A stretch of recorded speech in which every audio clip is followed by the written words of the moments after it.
ሰላም ጤና ይስጥልን በመላው ዓለም የምትገኙ የተወደዳችሁ የሮሃ ቲቪ ተከታታዮች የሐምሌ 3 2018 ዓ.ም የምሽት ዜናዎችን ይዘንላችሁ ቀርበናል። በመተማ በድንገተኛ ጥቃት ከ47 በላይ የአገዛዙ የጸጥታ ኃይሎች ሲገደሉ በላስታ ግንባሮች የፋኖ ኃይል ሁለት ሙሉ ክፍለ ጦር ሰራዊትን በከበባ ውስጥ በማስገባት ደምስሷል። የግንባር መረጃ ይዘናል። በአገሪቱ የሚታዩ ግጭቶች፣ የሲቪል ሰዎች ግድያና የዘፈቀደ የጅምላ እስራቶች በሚቀጥሉት 5 ዓመታትም የሰብአዊ መብት ጥበቃ ስጋት ሆነው እንደሚቀጥሉ ኢሰመኮ አስታውቋል። የነ ክርስቲያን ታደለ መዝገብ የችሎት ሂደት ውዝግብ እንደቀጠለ ነው። ስለተጠለፈው ስልክ ተጨማሪ መረጃ ይዘናል። በጆሃንስበርግና አካባቢዋ ጸረ ፍልሰተኛ ቡድኖች ቤት ለቤት በመዞር የንግድ ተቋማትን የመዝረፍና በስደት ላይ ባሉ ወገኖቻችን ላይ የጥቃት እንቅስቃሴ እያደረጉ እንደሆነ ተገልጿል።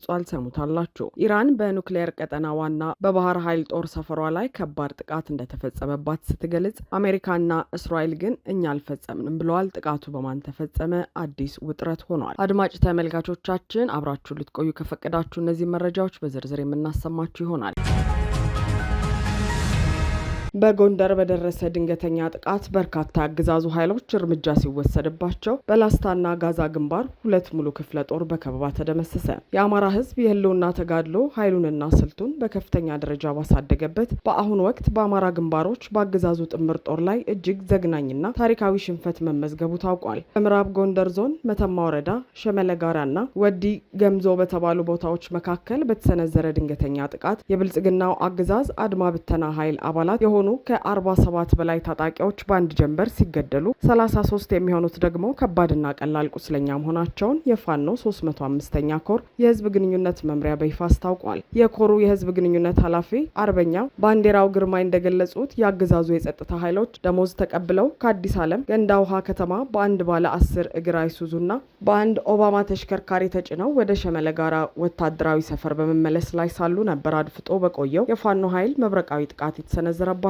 ይህንን ታሪካዊ ጥቃት የፈጸሙት የሻለቃ ጣናዋሴ ምልክቶች የሚባሉት የ76ኛ ክፍለ ጦር ሁለተኛ ሬጅመንት ታጋዮች ሲሆኑ እርምጃው በቅርቡ በአዲስ ዓለም ቀበሌ በግዳጅ ላይ ያለ ለተሰዋው የሬጅመንቱ አመራር አርበኛ ሳሌ ግርማው መታሰቢያ የተሰየመ ያጸፋ ዘመቻ መሆኑ ታውቋል። የሁለተኛ ሬጅመንት ዋና አዛዥ አርበኛ ደሳለኝ ተገኝ በበኩላቸው ጥቃቱ በውስጥ መረጃ የታገዘና በጥቂት የተመረጡ አልሞ ተኳሾች የተፈጸመ መሆኑን ጠቅሰው በደረሰባቸው ከፍተኛ ምት የተነሳ ሁለቱ የአገዛዙ መኪናዎች እርስ በርስ ተጋጭተው ሙሉ በሙሉ ከጥቅም ውጭ መሆናቸውን አብራርተዋል። በተመሳሳይ ግንባር በላስታና በጋዞ ግንባሮች በተደረገ ውጊያ ፋኖ መልክዓ ምድሩን ያገናዘበ አስደናቂ የጦር ስልት በመንደፍ የጠላትን ሁለት ሙሉ ክፍለ ጦር ሰራዊት በአንድ ላይ በከበባ ውስጥ በማስገባት አሽመድምዶ አንጸባራቂ ድል አስመዝግበዋል። በዚህ ስልታዊ ኦፕሬሽን አብዛኛው የአገዛዙ የጠላት ኃይል በፋኖ አፈሙዝ ከመደምሰሱ ባሻገር የተመታው የብልጽግና ሰራዊት በከፍተኛ መደናገጥ ከጦር ሜዳው ለመሸሽ በሚሞክርበት ወቅት አካባቢውን ካለመገንዘቡ የተነሳ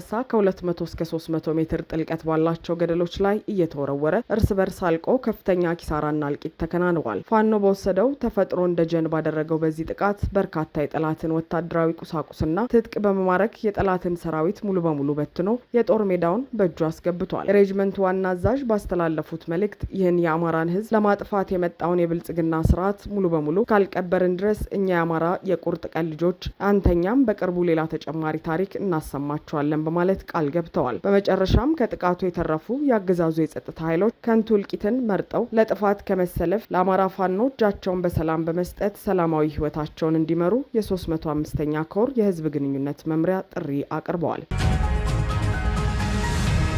ኢትዮጵያ ውስጥ የጸጥታ ችግርና መፈናቀል እንዲሁም የሰብአዊ መብት ጥሰት ስጋት ሆነው እንደሚቀጥሉ የኢትዮጵያ ሰብአዊ መብቶች ኮሚሽን ገለጸ። በኢትዮጵያ በአገዛዙ የጦርነትና የጭቆና ስልት ሳቢያ እየተባባሰ የመጣው የሰብአዊ መብት ረገጣና የዜጎች ስቃይ በሚቀጥሉት 5 ዓመታትም እጅግ አሳሳቢ የደህንነትና የህልውና ስጋት ሆኖ እንደሚቀጥል የመንግስቱ ተቋም የሆነው የኢትዮጵያ ሰብአዊ መብቶች ኮሚሽን ኢሰመኮ በይፋ አረጋግጧል። ኮሚሽኑ ይህንን አስደንጋጭ መረጃ ይፋ ያደረገው በሚቀጥሉት 5 ዓመታት ውስጥ የሚተገበረው የረጅም ጊዜ ስትራቴጂካዊ እቅድ ይፋ ባደረገበት ይፋዊ ሰነዱ ላይ ነው። ኮሚሽኑ በሰነዱ ላይ በግልጽ እንደሰፈረው በአገሪቱ በተለያዩ አካባቢዎች የተንሰራፉት ግጭቶች፣ ይፋዊ የጸጥታ ችግሮች፣ መጠነ ሰፊ መፈናቀሎች፣ በንጹሃን ላይ የሚፈጸሙ ህገወጥ የሲቪል ሰዎች ግድያና የአካል ጉዳቶች እንዲሁም ለአምባገነናዊ ስርዓቱ ማስቀጠያ እየተደረጉ ያሉ የዘፈቀደና የተራዘሙ የጅምላ እስራቶች ዋነኛ የሰብአዊ መብት ጥበቃ ስጋት መሆናቸውን አጋልጧል። ኢሰመኮ አክሎ እንደገለጸው በአሁኑ ወቅት በአገዛዙ መዋቅር በነጻ መገናኛ አውታሮችና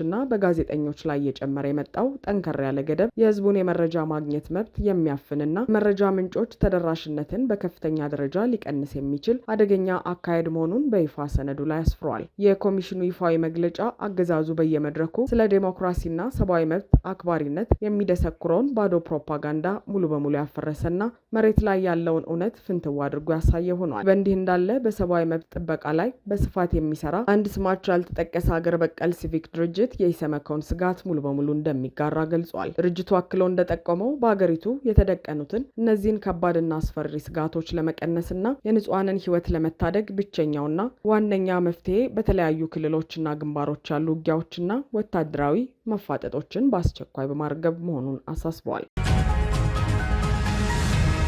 በእነ ክርስቲያን ታደለ የክስ መዝገብ የነበረው የችሎት መዝገብ ለሐምሌ 17 ቀን እንዲቀርብ የከፍተኛው ፍርድ ቤት ቀጠሮ መስጠቱ ተገለጸ።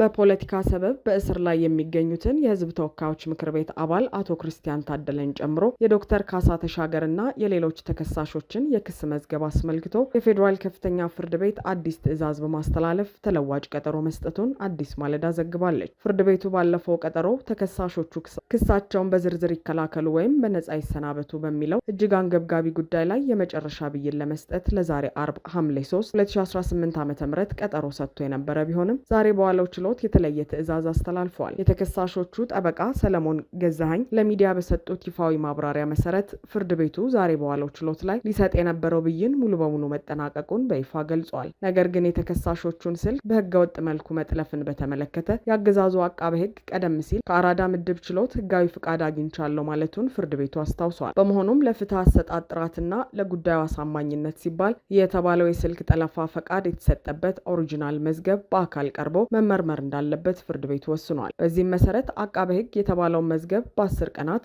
የጊዜ ገደብ ውስጥ ለችሎቱ እንዲያቀርብ ጥብቅ ማዘዣ ተሰጥቶታል። የተባለው መዝገብ ቀርቦ በጥንቃቄ ከተመረመረ በኋላ ተከሳሾቹ ይከላከሉ ወይም በነጻ ይሰናበቱ በሚለው ረገድ የመጨረሻ ብይን ለመስጠት ለሐምሌ 17 2018 ዓ.ም ተለዋጭ ቀጠሮ ተሰጥቷል። በተጨማሪም በዛሬው ችሎት ላይ ሌላ ግልጽ ያገዛዙ መዋቅር ህገወጥነት የተጋለጠ ሲሆን የታሳሪው የዶክተር ካሳ ተሻገር ስልክ ቁጥርና የሌላ አንድ ተከሳሽ የሞባይል ስልክ በእስር ላይ ባሉበት ወቅት ሌላ ያልታወቀ ሶስተኛ ሰው እየተጠቀመበት መሆኑን ጠበቆች ለችሎቱ አሳውቀዋል። ይህንን ከባድ የደህንነትና የህግ ጥሰት በተመለከተ ፍርድ ቤቱ ቀደም ሲል ለፌዴራል ፖሊስም ሆነ ለኢትዮ ቴሌኮም ማብራሪያ እንዲሰጡ ትዕዛዝ አስተላልፎ የነበረ ቢሆንም ሁለቱ ተቋማት ግን እስካሁን ድረስ ምንም አይነት ምላሽ ሳይሰጡ ችሎቱን በማንኳሰስ ዝምታን መምረጣቸው ተገልጿል። የፌዴራል ከፍተኛ ፍርድ ቤት የሁለቱን ተቋማት ምላሽ አለመስጠት ተከትሎ ድጋሚ ጥብቅ የጽሁፍ ምላሽ ይዘው እንዲቀርቡ ለፌዴራል ፖሊስና የኢትዮ ቴሌኮም ትዕዛዝ እየሰጠ ሲሆን ይህንኑም ለማየት ለዚሁ ለሐምሌ 17 ቀጠሮ መስጠቱ ታውቋል።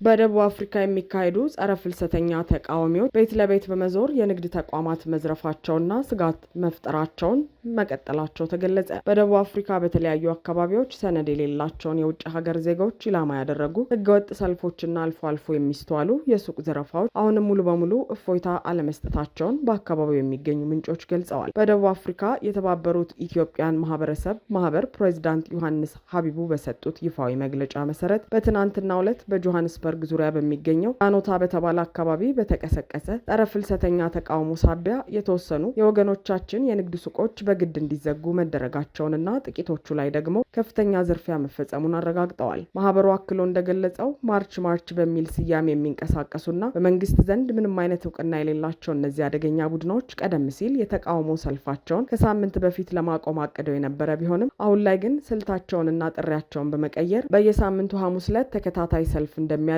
በይፋ አውጀዋል። ይፋዊ አዋጃቸው ደግሞ በአካባቢው ያለው ውጥረትና አለመረጋጋት ሳይረግብ እንዲቀጥልና በስደት የሚኖሩ ወገኖቻችን ላይ የደህንነት ስጋት እንዲደቀን አድርገዋል። በሌላ በኩል የድንበር የለሽ ሐኪሞች ማህበር ቡድን በስደተኞች ላይ እየደረሰ ያለው ጥቃትና በሆስፒታሎች እኩል የሕክምና አገልግሎት አለማግኘት ከፍተኛ ስጋት መፍጠሩን ቢገልጽም የሀገሪቱ የጤና ጥበቃ ሚኒስቴርና ገዢው ፓርቲ በጉዳዩ ላይ በሰጡት ጥብቅ ማብራሪያና በወሰዱት እርምጃ በአሁኑ ወቅት በሆስፒታሎች ውስጥ የነበረው ችግር መቀረፉ ተነግሯል። የደቡብ አፍሪካ መንግስት የቀውጢውን ወቅት ለማለፍ ከፍተኛ የሰው ኃይል በማሰማራት ሁኔታውን ለመቆጣጠር መረባረቡ ይበል የሚያሰኝ መሆኑን የጠቀሱት ኢትዮጵያውያን ማህበረሰብ ፕሬዝዳንት አደገኛ ሊሆን ይችል የነበረው የሰኔ 30 ሰልፍ ከፍተኛ ጉዳት ሳያስተናግድ እንዲጠናቀቅ ማድረጉንና አሁን ላይ አንጻራዊ ሰላም መኖሩን ጠቁመዋል። ይሁን እንጂ ሀገሪቱ ወደፊት ሀገራዊ ምርጫ የምታካሄድ በመሆኑ ምርጫውን አስታኮ የሚነሱ ትንንሽ ግጭቶችንና አለመረጋጋቶች እስከዚያው ድረስ ሙሉ በሙሉ ሊጠፉ እንደማይችሉ ያላቸውን ጽኑ ስጋት ገልጸዋል። ይህ በእንዲህ እንዳለ ዓለም አቀፉ የዜና ማዕከል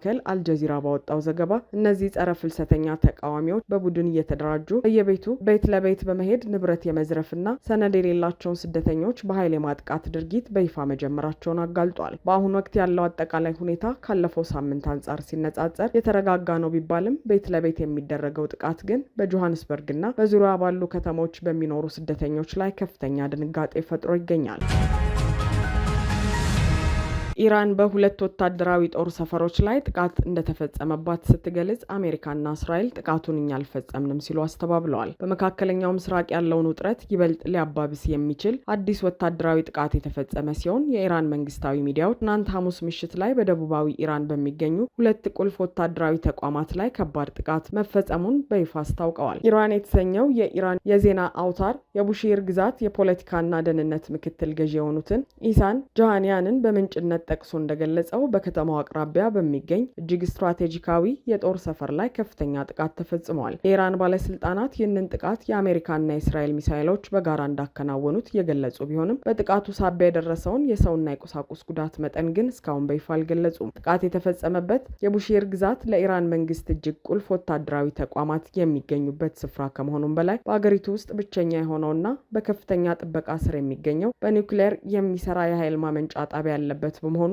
ጉዳዩን ዓለም አቀፍ ትኩረት እንዲስብ አድርጎታል። በሌላ በኩል የኢራን መንግስታዊ ቴሌቪዥን ባወጣው ተጨማሪ አስቸኳይ መረጃ በደቡባዊ ምስራቅ ኢራን በሚገኘው የባህር ኃይል ጦር ሰፈር ላይ ሌላ የቦምብ ድብደባ መፈጸሙን አስታውቋል። የአካባቢውን ባለስልጣናት በምንጭነት የጠቀሰው የመንግስት ቴሌቪዥን የባህር ኃይል ጦር ሰፈሩ በተከታታይ 2 ጊዜ በጠላት ጦር አውሮፕላኖች መደብደቡን አስረድቷል። ይሁን እንጂ ይህንን የኢራንን ይፋዊ ክስ ተከትሎ ዓለም አቀፉ የሲኤንኤን ቴሌቪዥን የአሜሪካ ከፍተኛ ወታደራዊ ባለስልጣናትን ስለ ጉዳዩ በአካል አነጋግሮ ባወጣው መረጃ የአሜሪካ ጦር ትናንት ምሽት በኢራን ላይ የፈጸመው ምንም አይነት ወታደራዊ ጥቃት እንደሌለ ማስተባበላቸውን አስታውቋል። በተመሳሳይ መልኩ የእስራኤል ከፍተኛ ባለስልጣናትም ስለ ትናንቱ የሚሳኤልና የአውሮፕላን ጥቃት የሚያውቁት ምንም ነገር እንደሌለና በጥቃቱ ላይ እጃቸው የሌለበት መሆኑን መናገራቸውን ሲኤንኤን ዘግበዋል። ይህ የአሜሪካና የእስራኤል ፈጣን ማስተባበያና የኢራን ይፋዊ ወታደራዊ መደብደብ መግለጫ በጥቃቱ በስተጀርባ ማን እንዳለ ግልጽ ያላደረገ በመሆኑ በቀጠናው ላይ አዲስ የደህንነት ስጋትን ፈጥሯል። የሮሃ ቲቪ ወቅታዊና ሀቀኛ መረጃዎች እንዲደርሷችሁ ቻናሉን ሰብስክራይብ፣ ላይክ እና ሼር በማድረግ አሁኑኑ ቤተሰብ ይሁኑ። አድማጭ ተመልካቾቻችን የሰዓቱ የሮሃ ቲቪ ዜናዎች የተከታተላችኋቸውን ይመስሉ ነበር። አብራችሁን ስለነበራችሁ ከልብ እናመሰግናለን። ሰላም።